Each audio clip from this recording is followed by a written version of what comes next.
ಶ್ರೀ ಗುರುಭ್ಯೋ ನಮಃ. ಮಾಯಕಾರ ಪ್ರಭುವೇ ನಮಃ. ನಾನು ನಿಮ್ಮ ವಿದ್ವಾನ್ ಮೂಗೂರು ಮಧು ದೀಕ್ಷಿತ್ ಮಾತಾಡ್ತಾ ಇರುವಂಥದ್ದು. ಗಣೇಶ ದೇವಿ ವಾಗ್ದೇವಿ ಮಮ ವಾಕ್ಯ ಸಿದ್ಧಿ ಕುರು ಸ್ವಾಹ. ಓಂ ನಮೋ ಭಗವತಿ ಚಾಮುಂಡೇಶ್ವರಿ ಮಲಯಾಳ ಸ್ವರೂಪಿಣಿ ಸರ್ವಸಿದ್ಧಿಕಾರಿಣಿ ಸತ್ಯಂ ಬ್ರೂಹಿ ಸ್ವಾಹ. ಆರಾಧ್ಯ ದೈವನಾಗಿರುವಂಥ ಮಲೆ ಮಾದೇಶ್ವರರ ಮನದಲ್ಲಿ ನೆನೆಯುತ್ತಾ ವಿದ್ಯಾಗುರುಗಳ ತಂದೆ ತಾಯಿಯ ಪಾದಾರವಿಂದಗಳಿಗೆ ನಮಸ್ಕಾರವನ್ನು ಮಾಡ್ತಾ ಜಗದ್ಗುರು ಪಂಚಾಚಾರ್ಯರನ್ನ ಬಸವಾದಿ ಶರಣರನ್ನ ಮನದಲ್ಲಿ ನೆನೆಯುತ್ತಾ ನನ್ನೆಲ್ಲ ಪ್ರೀತಿಯ ಜ್ಯೋತಿಷ್ಯ ಬಂಧುಗಳಿಗೆ ಕಾರ್ಯಕ್ರಮವನ್ನು ನೋಡ್ತಾ ಕಾರ್ಯಕ್ರಮವನ್ನು ವೀಕ್ಷಣೆ ಮಾಡ್ತಾ ಬೆಂಬಲಿಸ್ತಾ ಇರುವಂಥ ಎಲ್ಲ ಪ್ರೀತಿಯ ಬಂಧುಗಳಿಗೆ, ನನ್ನ ವಿದ್ಯಾರ್ಥಿಗಳಿಗೆ ನಿಮ್ಮ ಮೂಗೂರು ಮಧು ದೀಕ್ಷಿತ್ ಮಾಡುವಂತಹ ಪರಿಪೂರ್ಣವಾದಂತಹ ನಮಸ್ಕಾರಗಳು. ಇವತ್ತು ನಾನು ನಿಮಗೆ ಬಹಳ ವಿಶೇಷವಾಗಿರುವಂತಹ ಒಂದು ವಿಚಾರವನ್ನು ತಿಳಿಸ್ಕೊಡ್ತಾ ಇದ್ದೇನೆ. ಇನ್ನೂ ಯಾರು ನಮ್ಮ ಚಾನೆಲ್ನ ಸಬ್ಸ್ಕ್ರೈಬ್ ಆಗಿಲ್ಲ ಮತ್ತು ಫಾಲೋ ಮಾಡ್ತಾ ಇಲ್ಲ, ಬೆಲ್ ಬಟನ್ ಪ್ರೆಸ್ ಮಾಡಿಲ್ಲ, ದಯವಿಟ್ಟು ಬೇಗ ಮಾಡಿ. ನೋಡಿ, ಇವತ್ತು ನಾನು ನಿಮಗೆ ತಿಳಿಸ್ತಾ ಇರುವಂಥದ್ದು ಸನಾತನ ಸಂಖ್ಯಾಶಾಸ್ತ್ರ.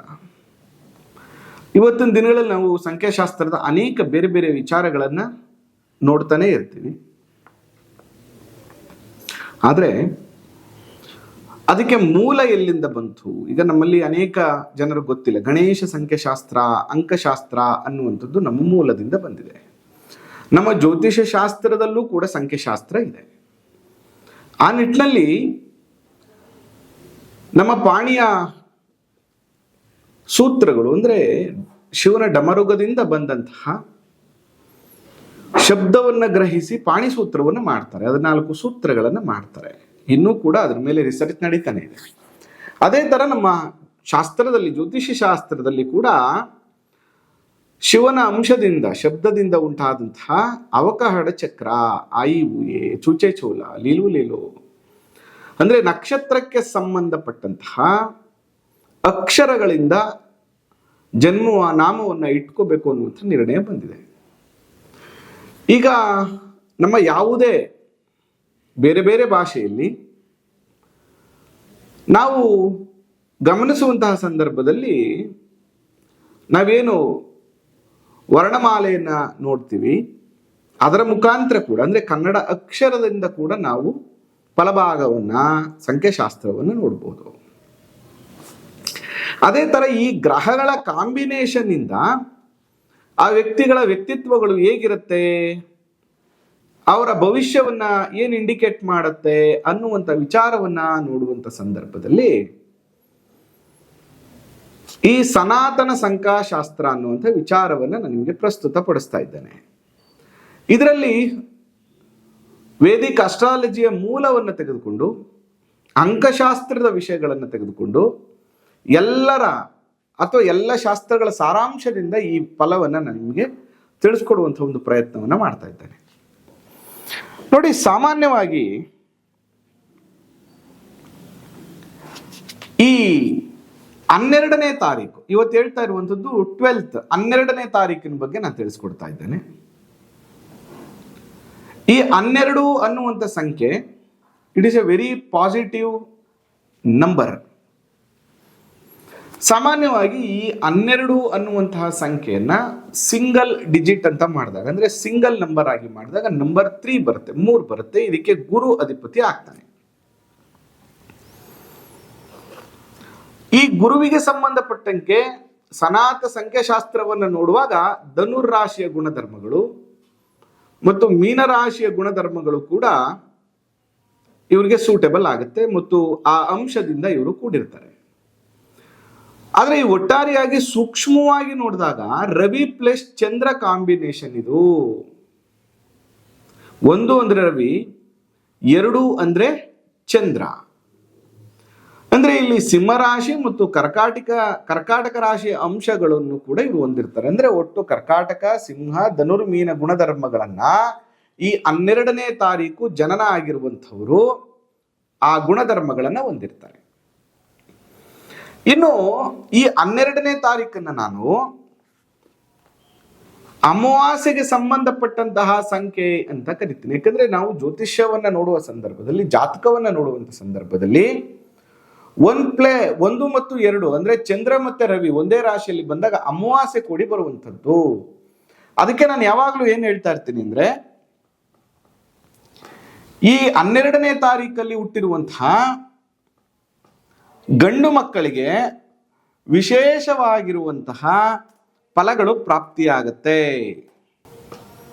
ಆದ್ರೆ ಈ 12ನೇ ತಾರೀಕಲ್ಲಿ ಹುಟ್ಟಿರುವಂತಹ ಹೆಣ್ಣು ಮಕ್ಕಳಿಗೆ ಅದು ಅಷ್ಟೊಂದು ಪಾಸಿಟಿವ್ ಅಲ್ಲ. ಬೇಕಾದ್ರೆ ನೀವು ತುಂಬಾ ಜನನ್ನ ಅಬ್ಸರ್ವ್ ಮಾಡಿ, ಈ 12ನೇ ತಾರೀಕು ಹುಟ್ಟಿರುವಂತಹ ಗಂಡು ಮಕ್ಕಳು ಸ್ವಲ್ಪ ಫೇಮಸ್ ಪರ್ಸನಾಲಿಟಿ ಇರ್ತಾರೆ ನೋಡಿ. ಈ ಪಿತೃಕಾರಕನಾಗಿರುವಂತಹ ರವಿ ಮತ್ತು ಚಲನಕಾರಕ ಟ್ರಾವೆಲಿಂಗ್ ಅಂತ ಚಂದ್ರ ಅಂದ್ರೆ ಅತಿ ಶೀಘ್ರವಾಗಿ ಚಲನೆ ಮಾಡುವಂತಹ ಒಂದು ಗ್ರಹ ಅಂತ ಕರಿತೀವಿ. ಅದರಿಂದ ಯಾರೆಲ್ಲ 12ನೇ ತಾರೀಕು ಹುಟ್ಟಿರ್ತಾರೋ ಸಾಮಾನ್ಯವಾಗಿ ಅವರು ಮೂಲ ಸ್ಥಳವನ್ನ ಬಿಟ್ಟು, ಅಂದ್ರೆ ಅವ್ರ ಮೂಲ ಜಾಗವನ್ನ ಬಿಟ್ಟು ಬೇರೆ ಸ್ಥಳಗಳಲ್ಲಿ ಬಂದು, ಅಂದ್ರೆ ಹುಟ್ಟೂರನ್ನ ಬಿಟ್ಟು ಬೇರೆ ಊರಲ್ಲಿ ನೆಲೆಸಿರುವಂಥವ್ರು ಆಗಿರ್ತಾರೆ.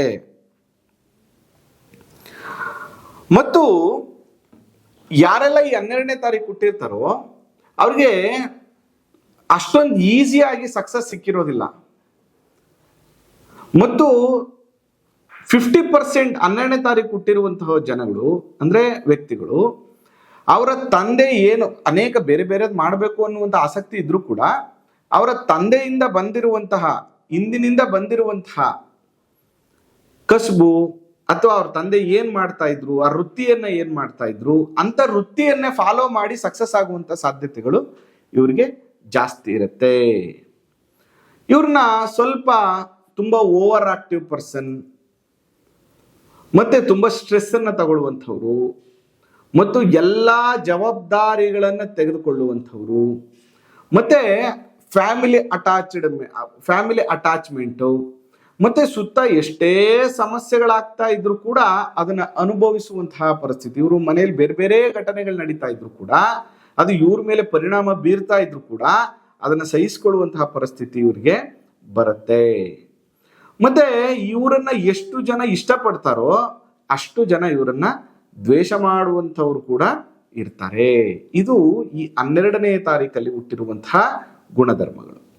ಸಾಮಾನ್ಯವಾಗಿ ಈ ನಂಬರ್ಗೆ ಎಗೇನೆಸ್ಟ್ ನಂಬರ್ ಯಾವುದು ಅಂತಂದ್ರೆ ನೋಡಿ, ಈ ನಂಬರ್ 6 ಮತ್ತೆ ನಂಬರ್ 4 ಸನಾತನ ಸಂಖ್ಯಾಶಾಸ್ತ್ರದ ಪ್ರಕಾರ ಎಗೇನೆಸ್ಟ್ ನಂಬರ್ ಆಗುತ್ತೆ. ಒಂದು ಹೇಗಪ್ಪ ಅಂತಂದ್ರೆ ನೋಡಿ, ಒಂದು ರವಿ ಆದ್ರೆ ನಮ್ಮ ಸನಾತನ ಸಂಖ್ಯಾಶಾಸ್ತ್ರ ಅಥವಾ ನಮ್ಮ ಮೂಲ ಜ್ಯೋತಿಷ್ಯದಲ್ಲಿ 1ನೇ ನಂಬರ್ಗೆ 6ನೇ ನಂಬರ್ಗೆ ಶತ್ರುತ್ವ ಇದೆ. ಜೊತೆಗೆ 1ನೇ ನಂಬರು ಮತ್ತು 4ನೇ ನಂಬರ್ಗೆ ಎಗೇನೆಸ್ಟ್ ಇದೆ. ಅದಕ್ಕೆ ನಾವು ಯಾವಾಗ್ಲೂ ಏನ್ ಹೇಳ್ತೀವಿ ಅಂತಂದ್ರೆ, ಈ 6ನೇ ನಂಬರ್ನ ಫಾಲೋ ಮಾಡಬಾರ್ದು. ನೋಡಿ, 6, 15, 24ನೇ ನಂಬರು ನಾವು ಫಾಲೋ ಮಾಡೋದಾಗ್ಲಿ, ಅವ್ರ ಜೊತೆ ವ್ಯವಹಾರ ಮಾಡೋದಾಗ್ಲಿ, ಅವ್ರನ್ನ ಪಾಲುದಾರಿಕೆ ಪಾರ್ಟ್ನರ್ ಆಗಿ ಮಾಡ್ಕೊಳ್ಳುವಂಥದ್ದಾಗ್ಲಿ ಈ 12ನೇ ತಾರೀಕು ಅವರು ಮಾಡಬಾರ್ದು. ಯಾಕಂದ್ರೆ ಈ ಮೂಲ ಸಂಖ್ಯೆ 3 ಏನಿದೆಯಲ್ಲ, ಆ 3 ಗುರು ಆದ್ರೆ 6ನೇ number Shukra, it is a against number.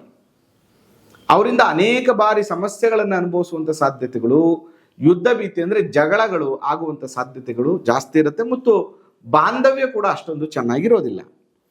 ಮತ್ತೆ ಎರಡನೇದಾಗಿ ಬಹಳ ಮುಖ್ಯವಾಗಿ 4ನೇ ನಂಬರ್ ಕೂಡ ನೋಡಿ, 1ನೇ ನಂಬರ್ಗೆ 4ನೇ ನಂಬರ್ ಕನೆಕ್ಟ್ ಆಗೋಯ್ತು ಅಂದ್ರೆ ಇಟ್ ಇಸ್ ಎ ಗ್ರಹಣ ಅಂತ ಕರಿತೀವಿ. ರಾಹು ರವಿ ಜೊತೆಗಿದ್ರೆ ಇದು ಗ್ರಹಣ ಅಂತ ಕರಿತೀವಿ. ಅದರಿಂದ ಈ 1ನೇ ನಂಬರ್ ಕೂಡ ಅದರಲ್ಲಿ ಇರೋದ್ರಿಂದ 4ನೇ ನಂಬರ್ ಸೂಟೇಬಲ್ ಆಗಲ್ಲ. ಮತ್ತು Chandra Rahu combination is a technically ಪ್ರೇತ ಬಾಧೆ, ಅದರಿಂದ ಈ 4ನೇ ನಂಬರ್ ಇವ್ರಿಗೆ ಸೂಟೇಬಲ್ ಆಗಲ್ಲ. ಜೊತೆಗೆ ಗುರುವಿಗೆ ರಾಹು ಕಾಂಬಿನೇಷನ್ ಬಂದ್ರೆ ಇಸ್ ಎ ಟೆಕ್ನಿಕಲಿ ಗುರು ಚಾಂಡಾಲ ಗ್ರಹ ದೋಷ ಆಗುತ್ತೆ, ಇದು ಕೂಡ ಆಗೋದಿಲ್ಲ. ಅದಕ್ಕೆ 12ನೇ ತಾರೀಕು ಹುಟ್ಟಿರುವಂಥವ್ರು 4, 13, 22, 31ನೇ ತಾರೀಕಲ್ಲಿ ಹುಟ್ಟಿರುವಂಥವ್ರ ಜೊತೆ ಅಷ್ಟೊಂದು ಬಾಂಡಿಂಗು, ವ್ಯವಹಾರ, ಕೆಲಸಾದಿಗಳನ್ನ ಮಾಡಬಾರ್ದು. ಜೊತೆಗೆ ಈ ರೀತಿಯಾಗಿ 6, 6, 15, 24, 4, 13, 22, 31ನೇ ನಂಬರ್ ಬರುವಂತ ರೀತಿಯಲ್ಲಿ ಅಕ್ಷರಗಳನ್ನ ಇಟ್ಕೊಳ್ಳುವಂಥದ್ದು, ಸಂಸ್ಥೆಯ ಹೆಸರುಗಳನ್ನ ಇಟ್ಕೊಳ್ಳುವಂತಹ ಕೆಲಸವನ್ನ ಯಾವುದೇ ಕಾರಣಕ್ಕೂ ಇವರು ಮಾಡಬಾರ್ದು. ಹಾಗಾದ್ರೆ ಈ 13ನೇ ತಾರೀಕು ಹುಟ್ಟಿರುವಂಥವ್ರಿಗೆ ಅಥವಾ 12ನೇ ತಾರೀಕು ಹುಟ್ಟಿರುವಂಥವ್ರಿಗೆ ತುಂಬಾ ಸಪೋರ್ಟಿವ್ ನಂಬರ್ಸ್ ಯಾವುದು ಅಂತಂದ್ರೆ 3ಗೆ 3 ಕಾಂಬಿನೇಷನ್ ಇಸ್ ವೆರಿ ಗುಡ್, ತುಂಬಾ ಅನುಕೂಲ ಆಗುತ್ತೆ. 3ಗೆ 1 ಕೂಡ ತುಂಬಾ ಒಳ್ಳೆ ಕಾಂಬಿನೇಷನ್ಸ್ ನಂಬರ್ ಆಗುತ್ತೆ. 1 and 3 is very good combination. Orange ಮತ್ತೆ ಯೆಲ್ಲೋ ಕಲರ್ ತುಂಬಾ ಸೂಟೇಬಲ್ ಕಲರ್ ಇವ್ರಿಗೆ ಆಗತ್ತೆ. ಜೊತೆಗೆ ನೋಡಿ, ಇವ್ರಿಗೆ ಸಾಮಾನ್ಯವಾಗಿ ಎಷ್ಟೇ ಕಷ್ಟ ಬಂದ್ರು ಯಾರಾದ್ರೂ ಒಬ್ರು ಸಹಾಯಕ್ಕೆ ಇವ್ರಿಗೆ ಬಂದು ನಿಂತ್ಕೊಂಡಿರ್ತಾರೆ. ಅದು ಮತ್ತೆ ಇವ್ರಿಗೂ ಕೂಡ ಸಹಾಯವನ್ನ ಮಾಡುವಂತಹ ಗುಣ ಜಾಸ್ತಿ ಇರುತ್ತೆ. ಜೊತೆಗೆ ಇವರು ತುಂಬಾ ಚಿಕ್ಕ ವಯಸ್ಸಲ್ಲೇ ಸಕ್ಸಸ್ ಅನ್ನ ಕಂಡುಬಿಡ್ತಾರೆ. ಆಲ್ಮೋಸ್ಟ್ ಒಂದು 25, 26, 27 ವರ್ಷ ಆಗ್ತಾ ಇದ್ದಂಗೆ ಇವರ ಲೈಫ್ ಅಲ್ಲಿ ಒಂದಷ್ಟು ಸಕ್ಸಸ್ಗಳು ಸಿಗುತ್ತೆ. ಮತ್ತೆ ಮಧ್ಯದಲ್ಲಿ ಒಂದಷ್ಟು ಏರಿಳಿತಗಳು, ಮತ್ತೆ ಸಕ್ಸಸ್ಸು, ಮತ್ತೆ ಏರಿಳಿತಗಳು. ಈ ರೀತಿಯಾಗಿ ಜೀವನದಲ್ಲಿ ತುಂಬಾ ಏರಿಳಿತಗಳನ್ನ ನೋಡುವಂತಹ ಬರ್ತವ್ರು ಯಾರಾದ್ರೂ ಇದ್ರೆ, ಅಂದ್ರೆ ಜನನದವ್ರು ಯಾರು ಇದ್ರೆ ಅದು 12ನೇ ತಾರೀಕು ಹುಟ್ಟಿರೋಂಥವ್ರು ಅಂತ. ಈಗ ಇದಕ್ಕೆ ನಾನು ತುಂಬಾ ನಿಯರೆಸ್ಟ್ ಆಗಿರುವಂತಹ ಗುಣಧರ್ಮಗಳನ್ನು ಹೇಳೋದಾದ್ರೆ, ನಮ್ಮ ಶಿವರಾಜ್ ಕುಮಾರ್ ಅವರು ಕರ್ನಾಟಕದ ಪ್ರಸಿದ್ಧರಾಗಿರುವಂತಹ ನಟರಾಗಿರುವಂತಹ ಶಿವರಾಜ್ ಕುಮಾರ್ ಅವರು ಹುಟ್ಟಿರುವಂತದ್ದು 12ನೇ ತಾರೀಕು. ಇವ್ರು ನೋಡಿ ತುಂಬಾ ಚಿಕ್ಕ ವಯಸ್ಸಲ್ಲಿ ಸಕ್ಸಸ್ ಅನ್ನ ಕಾಣ್ತಾರೆ. ಅಂದ್ರೆ 24ರಿಂದ 30 ವರ್ಷದೊಳಗಡೆನೆ ಅವರಿಗೆ ಸಕ್ಸಸ್ ನ ಅವರು ಸಿನಿಮಾದಿಂದ ಕಾಣ್ತಾರೆ. ಜೊತೆಗೆ ಅವ್ರ ತಂದೆಯ ವೃತ್ತಿಯನ್ನೇ ಅವರು ಮಾಡ್ತಾರೆ. ಜೊತೆಗೆ ಅವರ ಮೂಲ ಸ್ಥಳವನ್ನ ಬಿಟ್ಟು ಬೆಂಗಳೂರಲ್ಲಿ ಅವರ ತಂದೆ ಸೆಟ್ಲ್ ಆಗಿರ್ತಾರೆ. ಅವರು ಕೂಡ ತುಂಬಾ ದೊಡ್ಡ ಮೇರು ನಟರಾಗಿರ್ತಾರೆ.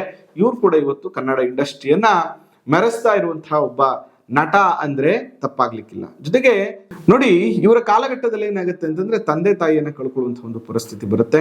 ಅದರ ಜೊತೆಗೆ ರಾಘವೇಂದ್ರ ರಾಜ್ಕುಮಾರ್, ಇವರ ಸಹೋದರರಾಗಿರುವಂತಹ ರಾಘವೇಂದ್ರ ರಾಜ್ಕುಮಾರ್ ಅವ್ರಿಗೆ ಆರೋಗ್ಯದ ಸಮಸ್ಯೆ ಆಗುತ್ತೆ. ಅವರ ಇನ್ನೊಬ್ಬ ಮೇರು ನಟರಾಗಿರುವಂತಹ ಪುನೀತ್ ರಾಜ್ಕುಮಾರ್ ಅವ್ರನ್ನ ಕಳ್ಕೊಳ್ಳುವಂತಹ ಒಂದು ಪರಿಸ್ಥಿತಿ ಬರುತ್ತೆ.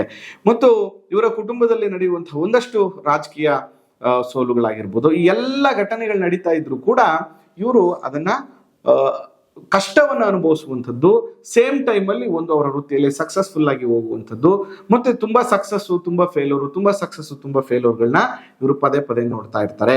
ಅದಕ್ಕೆ ಈ 12ನೇ ನಂಬರ್ ಅನ್ನ ನಾನು ಯಾವಾಗ್ಲೂ ಕೂಡ ಅಮಾವಾಸ್ಯೆ ನಂಬರ್ ಅಂತ ಕರಿತೀನಿ. ಅದು ಗಂಡು ಮಕ್ಕಳಿಗೆ ಯಶಸ್ಸನ್ನ ತಂದುಕೊಟ್ರೆ, ಹೆಣ್ಣು ಮಕ್ಕಳಿಗೆ ಅಷ್ಟೊಂದು ಯಶಸ್ಸನ್ನ ಇದು ತಂದು ಕೊಡೋದಿಲ್ಲ. ಈ ರೀತಿಯ ಅನೇಕ ರೋಚಕವಾಗಿರುವಂತಹ ಬೇರೆ ಬೇರೆ ವಿಷಯಗಳನ್ನ ಮುಂದಿನ ದಿನಗಳಲ್ಲಿ ನಾನು ನಿಮ್ಗೆ ತಿಳಿಸ್ತಾ ಹೋಗ್ತೇನೆ. ನಿಮ್ಗೂ ಇಷ್ಟ ಆಗಿದ್ರೆ ಈ ಸನಾತನ ಸಂಖ್ಯಾಶಾಸ್ತ್ರವನ್ನ ಫಾಲೋ ಮಾಡಿ ಮುಂದಿನ ದಿನಗಳಲ್ಲಿ ಎಲ್ಲ ನಂಬರ್ಗಳ ಬಗ್ಗೆ, ಎಲ್ಲ ಚಿಂತನೆಗಳ ಬಗ್ಗೆ ತಿಳಿಸ್ತಾ ಹೋಗ್ತೇನೆ. ಆ ಮಲೆಮಹದೇಶ್ವರರ ಅನುಗ್ರಹ ನಿಮ್ಮ ಮೇಲೆ ಸದಾ ಇರಲಿ. ನಮಸ್ಕಾರ.